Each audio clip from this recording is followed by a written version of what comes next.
Eropa yang selama ini dikenal penuh kehati-hatian, tiba-tiba memiliki satu negara yang menabrak arus dan berdiri paling depan menentang Israel.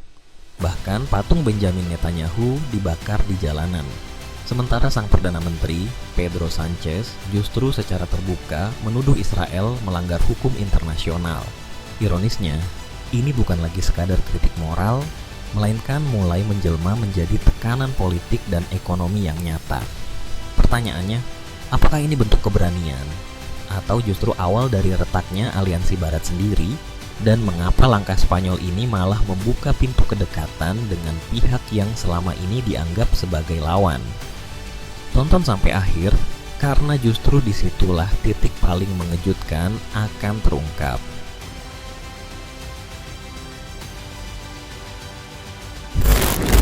Perang diplomatik antara Spanyol dan Israel tidak terjadi secara tiba-tiba, melainkan merupakan akumulasi ketegangan yang perlahan berkembang menjadi konfrontasi terbuka di level negara.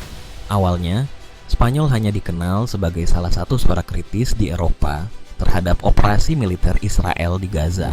Namun, dalam beberapa bulan terakhir, sikap itu berubah drastis. Dari sekadar kritik, menjadi langkah nyata yang langsung menyentuh inti hubungan bilateral. Puncaknya terjadi ketika pemerintah yang dipimpin Pedro Sanchez secara resmi menghentikan penugasan duta besar Spanyol untuk Israel, Ana Maria Salomon Perez. Dan ini belum selesai. Spanyol juga mengambil langkah yang jauh lebih tegas, mengesahkan embargo senjata total terhadap Israel. Bukan hanya senjata, tetapi juga teknologi dual use serta seluruh peralatan militer. Disinilah konflik berubah menjadi personal. Di satu sisi ada Benjamin Netanyahu yang melihat langkah Spanyol sebagai bentuk permusuhan terbuka. Dalam pernyataannya, ia bahkan memerintahkan pengusiran perwakilan Spanyol dari pusat koordinasi di Kiryat Gat. Sebuah langkah yang sangat jarang terjadi antar negara yang secara formal masih memiliki hubungan diplomatik. Di sisi lain, Pedro Sanchez justru semakin memperkeras sikapnya. Ia menyatakan bahwa pelanggaran hukum internasional dalam konflik Timur Tengah, baik di Gaza, Iran maupun Lebanon, terutama dilakukan oleh pemerintah Israel. Konflik ini pun merembet hingga ke level Menteri Luar Negeri, memperlihatkan bahwa ini bukan sekadar perbedaan pandangan, melainkan benturan narasi yang semakin tajam. Dari pihak Israel, Gideon Saar menuduh Spanyol berdiri bersama Iran. Sebuah tuduhan yang sangat serius dalam konteks geopolitik. Ia bahkan menyebut Spanyol sebagai outlier di Eropa, menyiratkan bahwa Madrid telah keluar dari garis kebijakan Barat yang selama ini relatif sejalan. Namun, tuduhan tersebut langsung dibantah keras oleh Menteri Luar Negeri Spanyol, José Manuel Álvarez. Dalam responsnya, ia menyebut klaim itu sebagai absurd dan tidak masuk akal, sekaligus menegaskan bahwa kebijakan luar negeri Spanyol tetap konsisten, berlandaskan hukum internasional dan prinsip kemanusiaan, bukan pada keberpihakan geopolitik.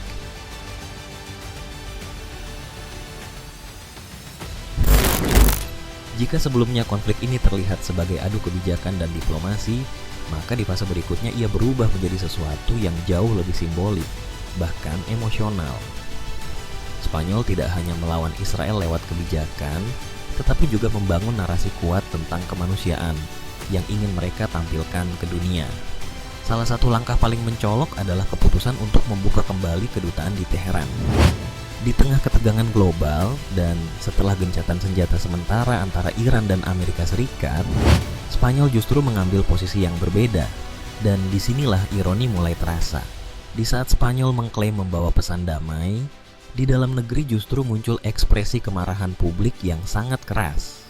Salah satunya adalah pembakaran patung Benjamin Netanyahu di berbagai kota seperti Malaga.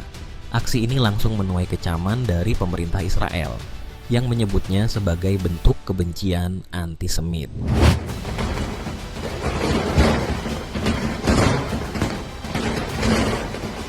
Sementara itu, di Laut Mediterania, simbolisme lain mulai bergerak secara harfiah. Dari pelabuhan Barcelona, sebuah armada sipil besar yang dikenal sebagai Global Sumut Flotilla mulai berlayar menuju Gaza. Lebih dari 70 kapal direncanakan terlibat, dengan puluhan diantaranya sudah diberangkatkan pada tahap awal. Ribuan relawan, aktivis, dan simpatisan turut ambil bagian membawa bantuan kemanusiaan sekaligus pesan politik yang sangat kuat, menantang blokade Israel terhadap Gaza.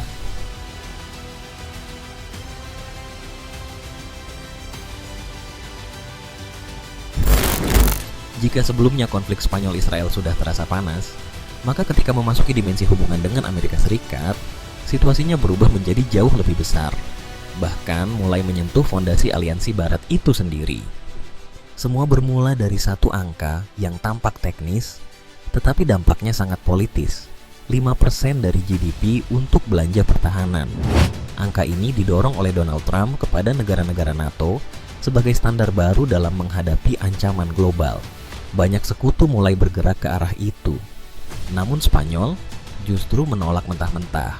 Bagi Pedro Sanchez, tuntutan tersebut bukan hanya tidak masuk akal, tetapi juga berbahaya. Dan dari sinilah retakan mulai terlihat.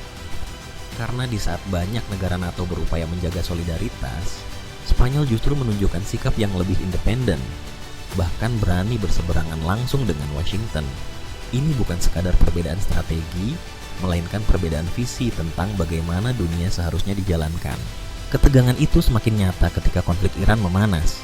Donald Trump dikabarkan mengancam akan memutus atau membatasi hubungan dagang dengan Spanyol. Ancaman sanksi ekonomi ini bukan hal kecil, mengingat Amerika Serikat merupakan salah satu mitra dagang utama bagi banyak negara Eropa. Namun, yang mengejutkan, Spanyol tidak mundur. Sebaliknya, mereka justru memperluas hubungan ke arah lain, terutama ke Cina. Dalam kunjungan resmi dan pertemuan tingkat tinggi, terlihat bagaimana Madrid mulai membuka ruang kerja sama ekonomi dan diplomatik dengan Beijing. Bahkan dalam pertemuan tersebut, Xi Jinping sempat menyindir tatanan global yang kembali mengarah ke hukum rimba, sebuah kritik halus yang sejalan dengan posisi Spanyol terhadap konflik yang dipimpin AS. Di titik ini, gambaran besarnya mulai terlihat semakin jelas. Spanyol bukan hanya berselisih dengan Israel, tetapi juga mulai mengambil jarak dari Amerika Serikat. Ini adalah langkah yang sangat berani, mengingat posisi Amerika Serikat sebagai sekutu utama dalam NATO dan tatanan global selama puluhan tahun. Dan ironisnya, semua ini terjadi saat Spanyol masih secara formal menyatakan komitmen penuh terhadap NATO.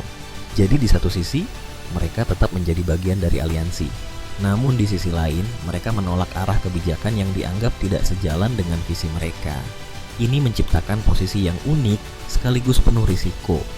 Karena semakin jauh Spanyol melangkah di jalur independennya, semakin besar pula potensi friksi dengan para sekutunya sendiri. Lalu pertanyaannya pun menjadi semakin besar. Apakah ini hanya sikap sementara, atau justru tanda bahwa aliansi Barat mulai retak dari dalam? Karena jika satu negara sudah berani menolak tekanan militer, menutup akses bagi operasi perang, dan bahkan mengalihkan poros ekonomi ke rival global seperti Cina, maka ini bukan lagi sekadar perbedaan pendapat. Ini adalah perubahan arah.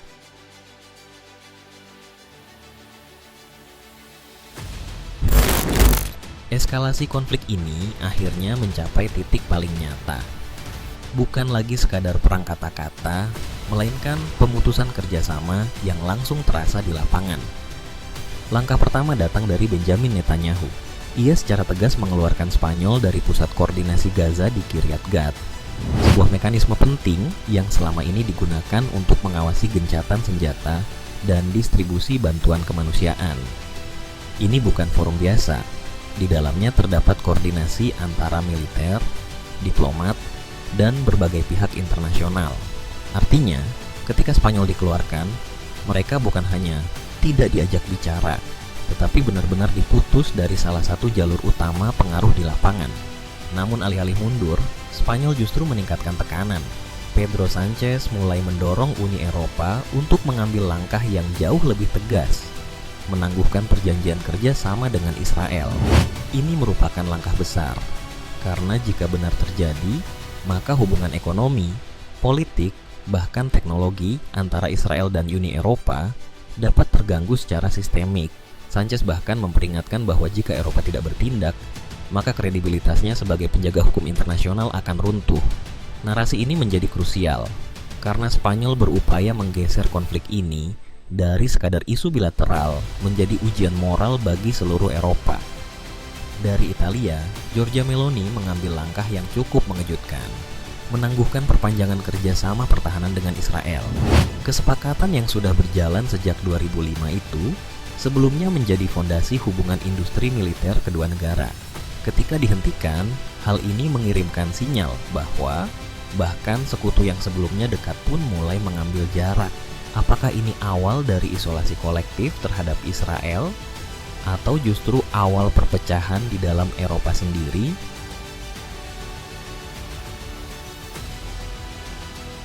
Di tengah keraguan banyak negara Eropa, Pedro Sanchez justru mendorong Spanyol menjadi semacam nurani Eropa, berani bersuara ketika yang lain memilih diam.